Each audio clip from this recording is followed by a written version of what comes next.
Hi guys, this is the report for our June 2013 meeting.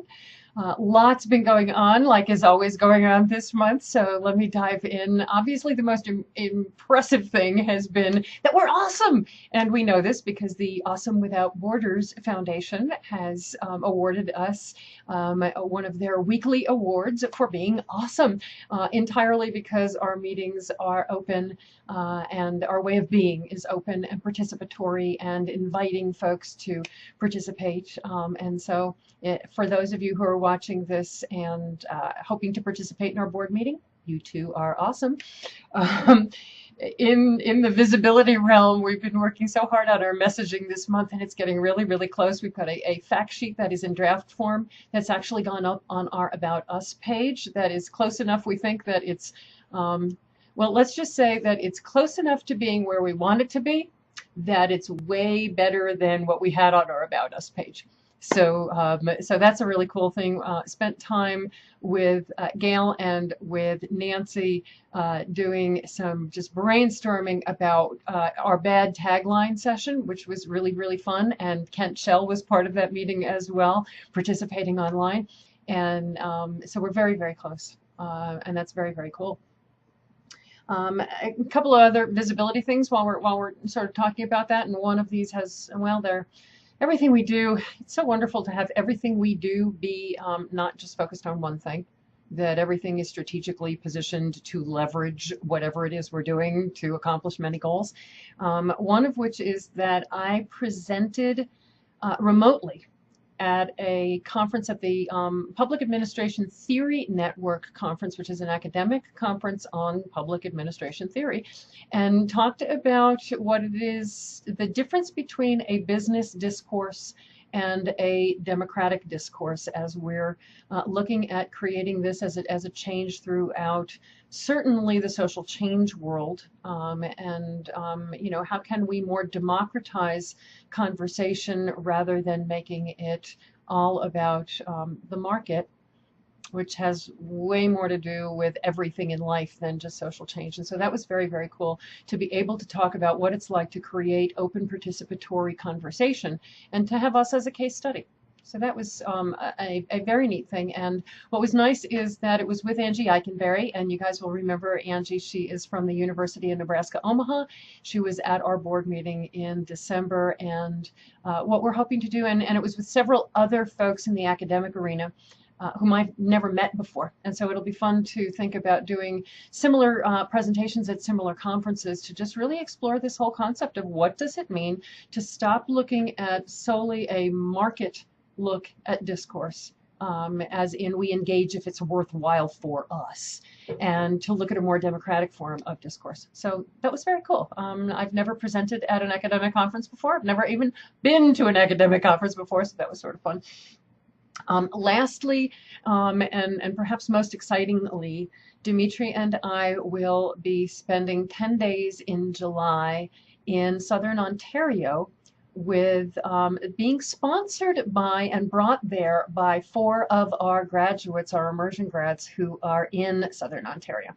And we'll be doing workshops and convening conversations and spending 10 days just sort of putting our shoes to the ground there, and hopefully to really create sort of a groundswell there for the work that these 4 folks are doing, and to see what can come of that. So in the visibility realm, that's really been a lot of our focus this past month, is all of these different very cool things that are all coming together. When it comes to our strategic initiatives, aside from visibility, which is a big one, this month we really began kicking off our efforts to find partners in the work that we're doing. Find partners at that very, very core level of funding and being part of everything about this mission. So we've been looking at partners in different aspects. This is really talking about partnering to make this mission happen.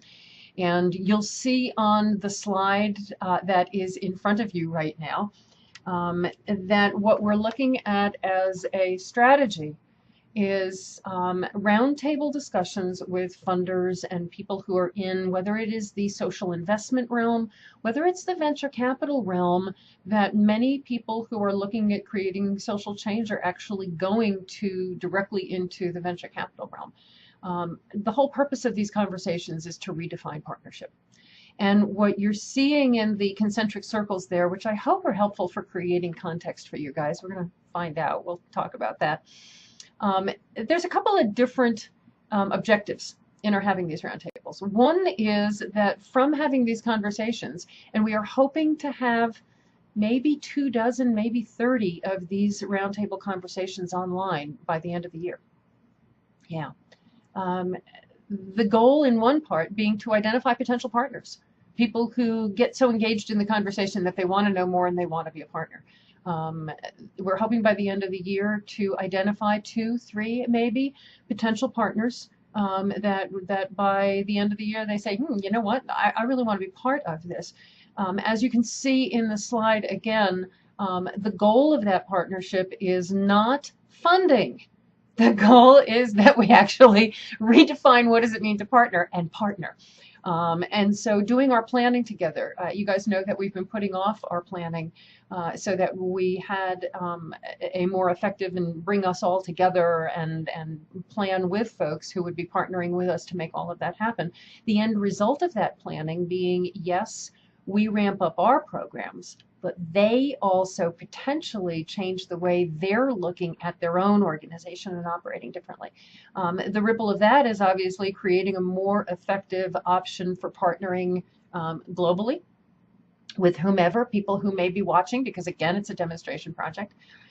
The other part of the roundtables, though, and you'll see that over on the on the left-hand side with the little green arrows, is that simply by having these conversations with people who are in a position to be doing funding and social investing, having these conversations online and promoting these conversations, we're hoping will engage a different conversation.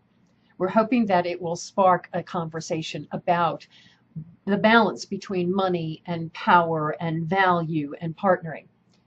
And that hopefully will spark others to begin experimenting. We may not even know that they're experimenting. This doesn't mean that they're, not everything that we have the ripple effect of we're going to know about. It would be really cool if we're sparking partnerships that we don't even know about that eventually accomplish the mission. So you'll see in that outer circle that accomplishing the mission is the goal. And so towards that end, we have set up already 2 conversations that are going to be happening. One immediately 2 days, I think, after our board meeting. Alexandra is going to be part of that, and as is Phil Cubetta. I'm really, really excited about that. And then I think the following week, Kathleen Enright from Grantmakers for Effective Organizations, Deborah Jacobs from the Patterson Foundation, and our own Sydney Hargrove are going to be part of another conversation. One thing I will ask of you guys, it is very easy for me to find folks in the traditional funding realm and in the social investing realm. But if you guys know of individuals who are engaged in whether it is, and it's even easy for me to sort of find folks in the philanthropy, the traditional philanthropy realm. If you know folks who are engaged in venture capital investment, looking at social benefit, so they're not really in the quote-unquote social investing market, but that's sort of where their brain is going and their heart is going, but they see themselves more as venture capitalists. I'd really like to engage them in this conversation as well. So I would ask of you, and I would ask of anybody that is watching and listening and perhaps planning on participating, if you can put your thinking cap on, we could really use those voices in these conversations as well. The last thing that I want to share with you guys is something that sort of brain sparked for the 2 of us and has been coming for a while. It has to do with, and you'll see this on the slide in front of you now, seeing the work that we're doing here in Tucson as really creating a center for creating the future. And could be called that, the Center for Creating the Future. One of the common lingos in the traditional nonprofit world is a management support organization. And we've always liked to substitute the MSO of management support for mission support.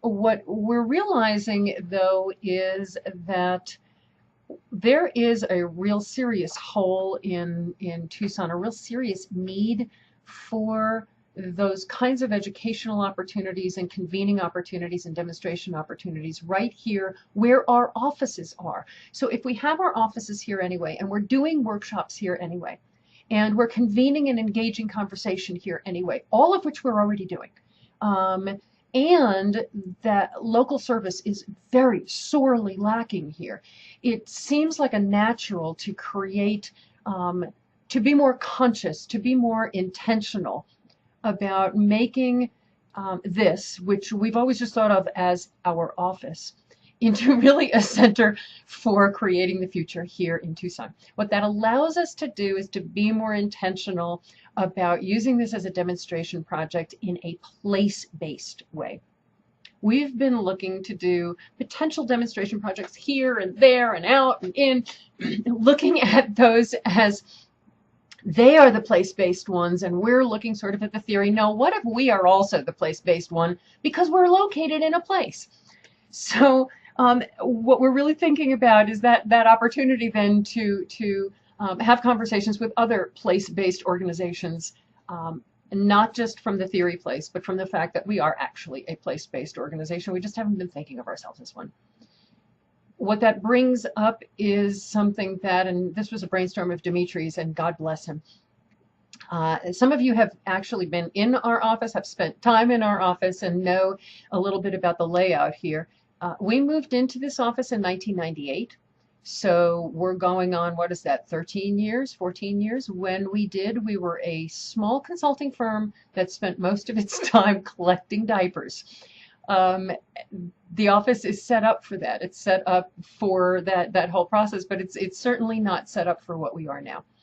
The largest office here is Dimitri and my office, and we don't need that.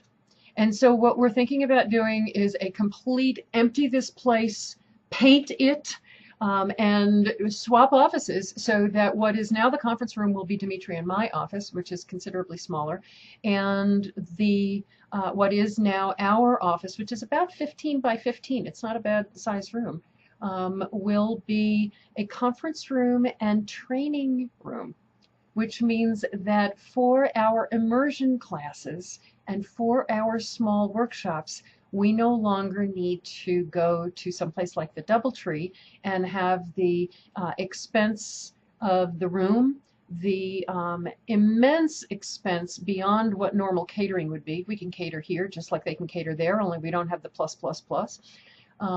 It would not only save us money, but this could then be a resource, as Mark Riffey had pointed out when we talked to him about it, it could be a resource for other community organizations. Again, if we're seeing ourselves as a place-based organization that is really serving the needs of the community. So it's something that we've got cooking in the next couple of months. Our intention is that by our October immersion class, that this office has completely changed and that we'll be able to do that immersion course here in the office. So a lot going on for a change because it's usually so dull around here. But that's, I think, all that we've got cooking in the report right now. And next up is the agenda video.